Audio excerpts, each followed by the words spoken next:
یہ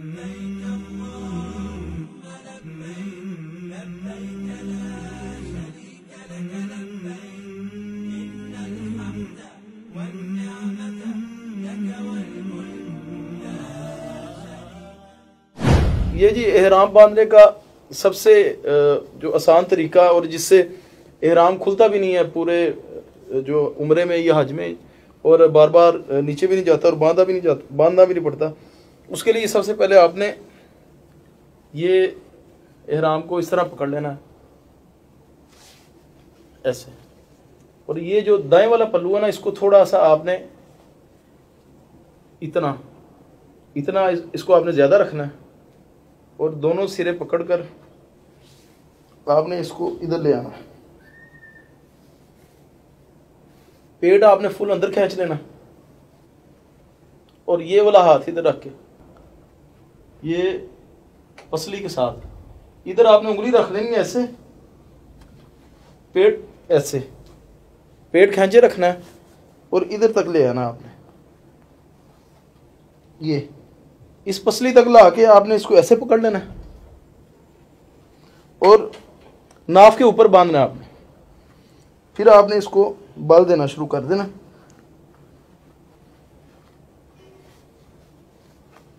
اور ٹخنوں سے اوپر شیخ ساتھ کھڑے ہیں، باقی انشاءاللہ تعالیٰ آپ کو گائیڈ کرتے ہیں۔ یہ آپ نے احرام اس طرح جب باندھ دینا، پھر آپ ٹانگی کھولیں گے تو پھر بھی مسئلہ نہیں ہوگا۔ اکثر لوگ جو ہے نا وہ جب باندھتے ہیں تو جب سیڑھیاں چڑھنے لگتے ہیں یا ٹانگیں کھولتے ہیں تو وہ پھر سارا یہ جو آپ نے خبیب بھائی کو طریقہ باندھتے ہوئے دیکھا ہے، آپ اس طرح باندھ لیں، یہ طریقہ بتایا گیا ہے تاکہ آپ اس طریقے سے باندھ سکیں جس سے زیادہ مضبوط ہو جائیے اور کھلنے کا اندیشہ باقی نہ رہے۔ لیکن اگر آپ کو یہ طریقہ سمجھ نہیں آتا یا آپ کے لیے یہ مشکل ہے اس طریقے کو اپنانا، تو جس طرح بھی آپ کے لیے سہولت ہے، آپ جس طرح عام تہ بند گھر میں لوگ باندھتے ہیں، تہ بند باندھنے کے بھی مختلف طریقے ہیں، پاکستانی اور طریقے سے باندھتے ہیں، جو بنگلہ دیش کے لوگ ہیں وہ اور طریقے سے باندھتے ہیں، جو انڈونیشیا کے لوگ ہیں ان کا تہ بند باندھنے کا اور طریقہ ہے، تو جس طریقے سے بھی کسی کے لیے ممکن ہو وہ باندھ سکتا ہے یہ نیچے والی چادر۔ یہ طریقہ وہ ہے جو خبیب بھائی نے آپ کو کر کے دکھایا، جو سب سے مضبوط ترین ہے، جس کے کھلنے کا اندیشہ نہیں ہے اور جس میں بندے کے لیے کوئی پریشانی نہیں ہے۔ آپ یہ اختیار کر لیں، تہ بند کی طرح باندھ لیں، اس طرف کو باندھ لیں، اس طرف کو باندھ لیں، جس طرح مرضی باندھ لیں۔ رسول اللہ صلی اللہ علیہ وسلم نے اس کی کوئی متعین شکل مقرر کی ہی نہیں کہ اس کو اس طریقے سے ہی باندھنا ہے اور اس طریقے کے علاوہ آپ نہیں باندھ سکتے۔ بعض لوگوں کا خیال ہے وہ ایک مخصوص طریقہ بتاتے ہیں کہ اس طریقے کے ساتھ اللہ کے نبی نے باندھنے کا کہا ہے یا پیارے پیغمبر کی سنت ہے۔ ایسا کچھ بھی رسول اللہ صلی اللہ علیہ وسلم سے صحیح احادیث سے ثابت نہیں ہے۔ صرف یہ بات ذہن میں رکھنی چاہیے کہ احرام کی حالت میں مسلمان کے محرم کے مرد کے ٹخنے ہمیشہ ننگے رہنے چاہیے، کیونکہ ٹخنے کے اوپر اگر آ جائے گا کپڑا تو وہ کبیرہ گناہ بن جائے گا۔ رسول اللہ صلی اللہ علیہ وسلم نے فرمایا ما اسفل من الکعبین ففی النار، جو ٹخنوں سے نیچے رکھے گا وہ بندہ آگ میں جائے گا۔ اور یہ بھی فرمایا، یہ بخاری شریف کی حدیث ہے، صحیح مسلم میں ہے، رسول اللہ صلی اللہ علیہ وسلم نے فرمایا 3 قسم کے لوگ اللہ ان کی طرف نظر رحمت سے نہیں دیکھے گا، ان کو ان کے گناہوں سے پاک نہیں کرے گا اور ان کے ساتھ کلام نہیں کرے گا اور ان کے لیے دردناک عذاب ہوگا۔ تو ان میں سے ایک بندہ وہ ذکر کیا رسول اللہ صلی اللہ علیہ وسلم نے جو اپنے کپڑے کو ٹخنوں سے نیچے لٹکاتا ہے۔ تو یہ بہت بڑا کبیرہ گناہ ہے، تکبر کی علامت بھی ہے، اس سے بچنا ہے۔ باقی باندھنے کا جون سا طریقہ بھی آپ کے لیے میسر ہے، سہولت والا ہے، آسانی والا ہے، آپ جس طریقے سے بھی بہتر باندھ سکتے ہیں وہ باندھ لیں۔ یہ بہت مضبوط طریقہ ہے جس کے کھلنے کی امید بالکل نہیں ہے۔ احرام پہننے سے پہلے غسل کرنا محرم کے لیے مستحب ہے، اور غسل کرنے کے بعد اپنے جسم کو خوشبو لگانا یہ رسول اللہ صلی اللہ علیہ وسلم کی سنت ہے۔ مرد اپنے جسم کو مہک والی خوشبو لگائیں گے۔ ہماری ماں عائشہ صدیقہ رضی اللہ عنہا کہتی ہیں کہ میں رسول اللہ صلی اللہ علیہ وسلم کو احرام پہننے سے پہلے بھی خوشبو لگاتی تھی، اور جب آپ احرام کھولتے تھے تو احرام کھولنے کے بعد بھی میں رسول اللہ صلی اللہ علیہ وسلم کو خوشبو لگاتی تھی۔ تو رسول اللہ صلی اللہ علیہ وسلم کی یہ خوشبو لگانا سنت ہے۔ بہت سے لوگ، ہاں جب آپ میقات پر پہنچ جائیں گے،